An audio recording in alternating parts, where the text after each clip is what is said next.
আমি, আমার মামি শাশুড়ি, আমার শাশুড়ি মা আর এক কাকিমা মিলে আমরা সব সবজিগুলোকে কেটে নিয়েছিলাম। একটা একটা করে প্রায় 13 রকমের ভাজা দিতে হয় আর অনেক অনেক আইটেম থাকে। তো সব করার জন্য আমরা জোগাড় করতে বসে গেছিলাম সেই সন্ধ্যাবেলা থেকে। একসাথে মিলে সবাই বসে সবজি কাটার মজাই সেই ছোট্টবেলায় আমার বাড়ির কালী পুজোতে আমরা ঠিক এমন করেই সবজি কাটতাম। খুব মজা হচ্ছে, অনেক হাসি ঠাট্টা অনেক রকমের গল্প সবাই করছিলাম।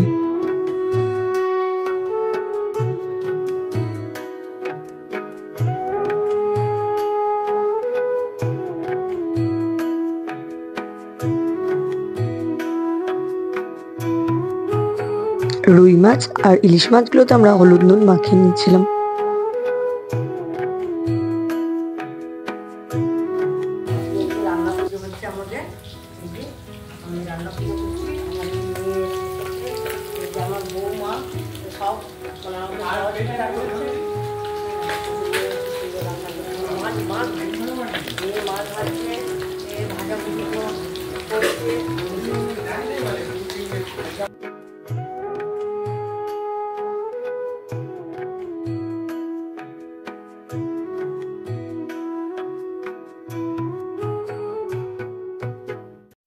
কড়াই ভর্তি তেল দিয়ে এক এক করে 13 রকমের প্রায় ভাজা সেগুলোকে করে নিয়েছিলাম।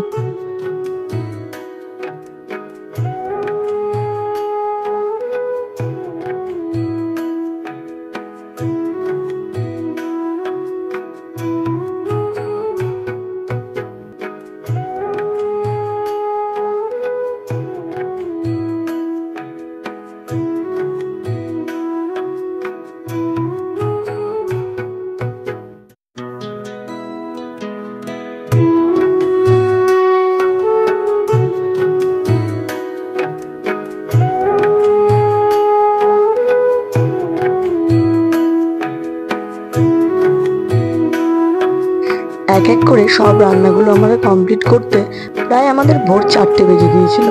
সব রেডি করে রেখে সব সুন্দর করে গুছিয়ে আমরা রেখে দিয়েছিলাম রাতের বেলাতেই। যদি ভিডিওটি ভালো লেগে থাকে লাইক, কমেন্ট অ্যান্ড চ্যানেলটা সাবস্ক্রাইব করতে কিন্তু ভুলে যেও না। আজ তাহলে আসি, দেখা হবে অন্য একটা ভিডিওতে।